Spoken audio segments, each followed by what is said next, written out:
Welcome students to the new video of English Roze. Lesson number 6 is The Mysterious Neighbor. Let's drill the hard words of the lesson. Mysterious, mysterious, gluten, gluton, seedly, stealthily, whimper, whimper, strolled, strolled. Let's drill the word meaning of the lesson. Chap means a man, urge means encourage, faint means light. Let's read the chapter. One day, a group of boys discussed the strange man of poorly maintained bungalow next door. With broken windows and stained walls, they make guesses as to what the man could be like before deciding to enter the mysterious house whose back door is always unlocked. The truth, however, is something none of them expect. Read this story to find out how we often form opinions about people based on how they look, they talk, or behave. Let's start the reading of the chapter. We were sitting on the top of our garden wall, legs dangling, feeling bored. Shwet Agarwal said, "This chap is horrible. Look at the state of his house. Disgusting." We stared across the wall at the old man's tiny bungalow, which was falling apart with the broken windows, the paint of the stained walls cracking and peeling off at many places. "It hardly looks like a house," pipped little Prem. "I don't like the man," stated Rinku Talwar. I said, "I think he is poor and does not have the money to repair the house." "Poor," cried the Rinku Talwar. "Poor, that greedy glutton. He buys 6 rasmalais every day from the sweetmeat shop. Every day," he repeated, "for the last 3 years. "Sick," said Shwet Agarwal. "That fellow must be mad." "He is mad," agreed R.K., my brother, lowering his voice to a whisper, telling us to draw closer. "He does not lock his back door. I have watched him for at least 3 weeks. From my window, I can look right down into his backyard, and he leaves the door open day and night." "Day and night?" asked little Prem, shocked. "Isn't it he afraid of the burglars?" "I don't know," my brother shrugged his shoulders. "One day I saw a man entering by the back door, a filthy looking fellow. He was carrying some bags under his arms." "Maybe he is a smuggler," cried Rinku Talwar. "I have an idea. Let's go and check if the door is open." We stared at him aghast. What an idea! I thought. We could not do that. "Come on," Rinku urged. "The old man won't be back until 5. What are we waiting for?" We were off the wall in a few seconds. We strolled over the old man's gate casually. So casually, Rinku whistled and, still whistling, looking suspiciously around him, tried the lock, pushed the gate open and entered. The others followed, and so did I. We flitted past the side wall, past the silent house. Not a sound could be heard except our fleeting footsteps on the cemented ground. And there was a back door hanging on walnut hinges, its handle broken. Rinku Talwar pushed the door slightly, a little harder, then maybe too hard, for suddenly the door sprang open and he stumbled into the house. The first room we entered was empty. A few brass pots and vessels lay scattered in one corner. A bicycle on deflated tires leaned against the wall. The air in the room was stale but did not stink. We tiptoed into the next room, looking seethly around us. The curtains were drawn and the room was dark, yet we could not see that it was almost bare. A bed stood by the window, covered with a rough cotton blanket. On the table was a shining brass tray, looking so weird on the old stained tabletops, and now it stood a glass of water, a stainless steel bowl covered with a plate. "Hey," joked Rinku, "that's for us." He had reached the table and lifted the plate. There, swimming in thick creamy milk covered with pistachios and silver foil, were 6 pieces of rasmalai. We stared down at them and then gazed at each other. Rinku Talwar laughed. "Hey chaps, enough for all of us," and he dipped his finger into the bowl.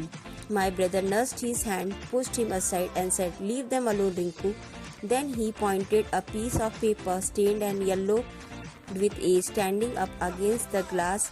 "What's that?" asked little Prem. "Read it." My brother picked it up and began to read. "Sham, my boy." My brother paused, looked at us questioningly, surprised. "Sham, son," he started once again. "You might come back today. I know you will. There is your bed ready and some ras malais waiting for you. I know they are your favorite sweets. Don't ever leave me again, son." My brother stopped reading.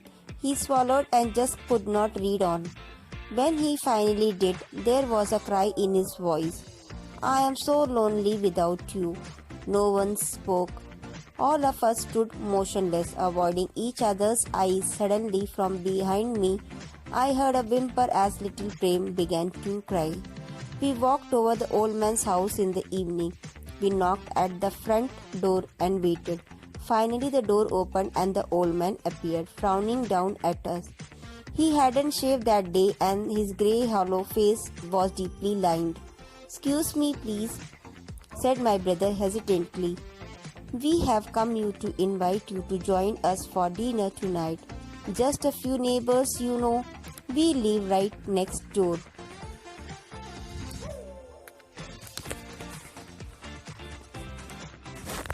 "Me?" asked the old man, surprise and a bit of color rushed to his cheeks. "Me, but I can't, I don't know anybody here." "That's why it is the time you got to know us," returned my brother with a faint smile. "And we would like to get to know you too, wouldn't we?" He turned to us and we cried in unison, "Yes, we would. Yes, we would." A group of boys were talking about the old man of the defiliated house who lived nearby. The narrator, who was one of the boys in the group, thought that the old man might be poor because the house was in a bad condition and he might not have enough money to get it repaired. Among the boys in the group, Rinku Talwar said that the man was a glutton, as he had been buying 6 rasmalais daily from the sweetmeat shop for the last 3 years. Seth Agarwal, R.K., the narrator's brother, concluded that the man was mad also because he would keep his back door unlocked at all times. The children strolled over to the gate of the old man's house, putting on a very casual air. Rinku Talwar started whistling while continuing to unlock the gate and pushed it open. Everyone moved quickly past the side wall towards the back of the house. There they could see that the back door hung on worn-out hinges. Rinku Talwar pushed the door hard and it opened wide. The boys then entered the house. The boys found 6 rasmalais in the rich creamy milk covered with the Picassos and silver foil on the table in the next door. Then the boys found a letter along with the 6 rasmalais on the table. The narrator's brother, R.K., read it aloud. It was written by the old man to the missing son. It explained the boys that the old man was waiting for the return of his son, and his son loved rasmalais. He had been buying them fresh from the shop for his son every day for the last 3 years, hoping to welcome his son whenever he came back home. The letter was heart-rending note that expressed the love and yearning of a father for the missing son. The narrator's brother, who was reading aloud the letter, could not help him being moved by the realization of the truth, and this led to a cry in the voice towards the end of the letter. The Mysterious Neighbor is a moving story about the old man's yearning for the return of his missing son. Some young boys who live in the neighborhood have their other opinions about the old man at first. They find him mysterious and comment negatively about him when they do not even know anything about him. They decide to find out more about him one day when the old man is away and entered his house from the door in his backyard, which was always open. Then the boys chance upon 6 pieces of rasmalais along with a piece of paper leaning against the glass of water on the table. The letter from the old man to his missing son, offering him the rasmalais, his favorite kind of sweet. in case he was back. This letter moves the children immensely, altering the perception of the old man. That evening, the boys knock the old man's door and invite him for the dinner along with a few neighbors.